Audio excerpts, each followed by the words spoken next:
All right, welcome back. So today we're diving into a really classic challenge in modern vascular surgery. It's one of those high stakes problems where surgeons have to be more than just mechanics. They've got to be artists, really tailoring a fix for a problem that is quite literally life-threatening. So yeah, let's get right into it. So let's meet our patient. He's an 83-year-old man, and he was, believe it or not, just walking around with this ticking time bomb inside his abdomen. I mean, look at these CT scans. They show not just one, but multiple dangerous bulges in the major arteries that supply blood to the entire lower half of his body. And that really brings us to the core dilemma of this whole procedure. It's one thing to say, okay, let's fix the problem, but how do you actually defuse that bomb without causing devastating, life-altering collateral damage? To really get a grip on the challenge here, first, we have to understand the bomb itself. Let's break down exactly what these surgeons were looking at. So what is the problem? It's something called an aneurysm. And honestly, the best way to picture it is to think about a weak spot on an old tire. You know how it bulges out? That's exactly what's happening here. The wall of the artery gets weak and it starts to balloon outwards. And just like that tire, if it balloons out too far, boom, it can rupture. And that's an event that is more often than not fatal. And for our patient, this wasn't some tiny issue. One of the aneurysms in his left iliac artery had swelled up to 35 millimeters, and there was another one right behind it at 33. To put that in perspective, these are seriously dangerous sizes that absolutely require intervention. Now, you might be thinking, well, why not just pop a simple stent in there or block it off? If only it were that easy. The plumbing, so to speak, down there is incredibly complex, and it's absolutely vital. See, these aneurysms are sitting right near a critical junction that involves the hypogastric artery. You can think of this artery as the main pipeline for blood to the entire pelvic region. We're talking the gut, the muscles, everything down there depends on it.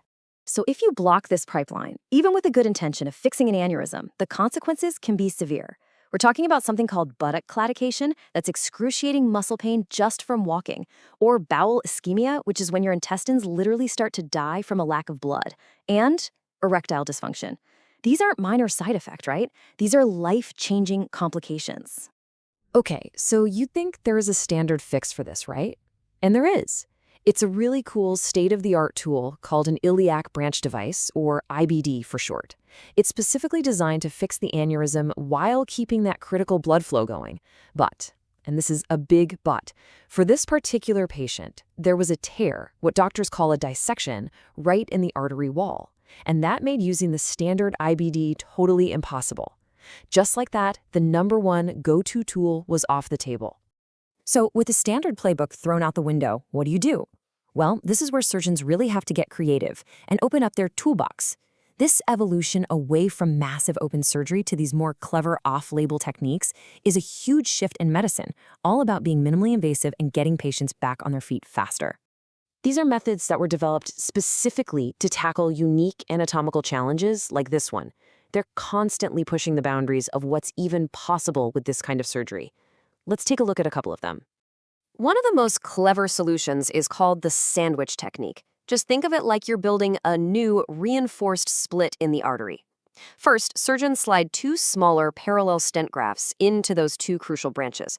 Then, they deploy a larger stent from above to lock them in place, basically sandwiching them together and perfectly sealing off that dangerous aneurysm. What's so fascinating here are the different engineering philosophies at play. The sandwich technique, for example, it works by maintaining the normal forward direction of blood flow. Doctors call that antegrade flow. But then there's another option, the crossover chimney, that does something completely different.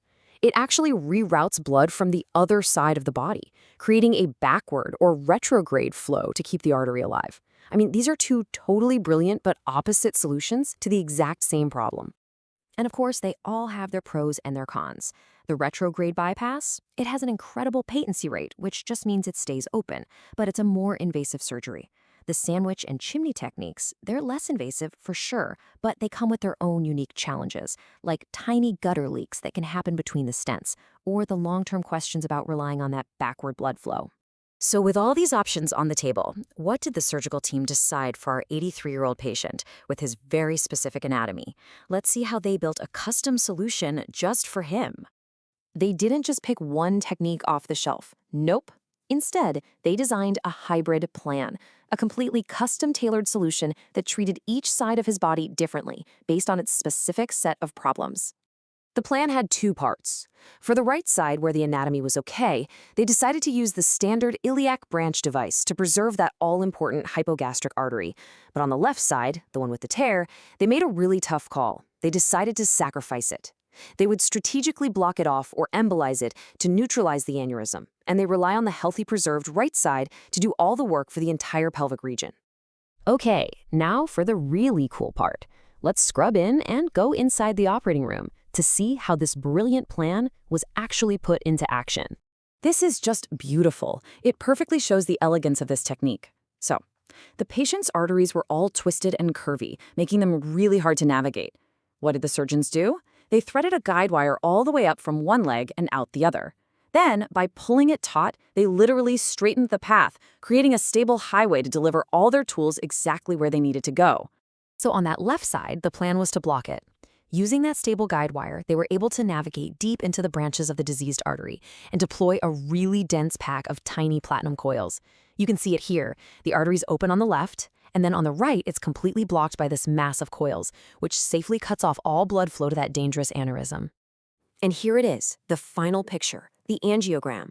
You can clearly see the stent grafts in place, the coil mass on the left has completely shut down the aneurysm, and most importantly, look at that robust, healthy blood flow going through the device on the right side. That critical supply to the pelvis is preserved. Mission accomplished. The post-op CT scan was the final proof. The repair was perfect. There were no endoleaks. That's when blood persistently leaks back into the aneurysm sac you just sealed off. The ticking time bomb was officially diffused. You know, when you boil it all down, it comes back to this one single critical rule from the source text. It doesn't matter how complex the repair is, doesn't matter what fancy tools you use, it is absolutely mandatory to keep at least one of those hypogastric arteries open and flowing. That was the guiding principle, the North Star, that led to this patient's amazing outcome. This whole case is just a beautiful example of what you could call medical tailoring, moving way beyond one-size-fits-all solutions. And it really leaves you wondering, as our technology and our techniques just keep getting better and better, what will the next generation of these personalized, custom-built medical solutions even look like?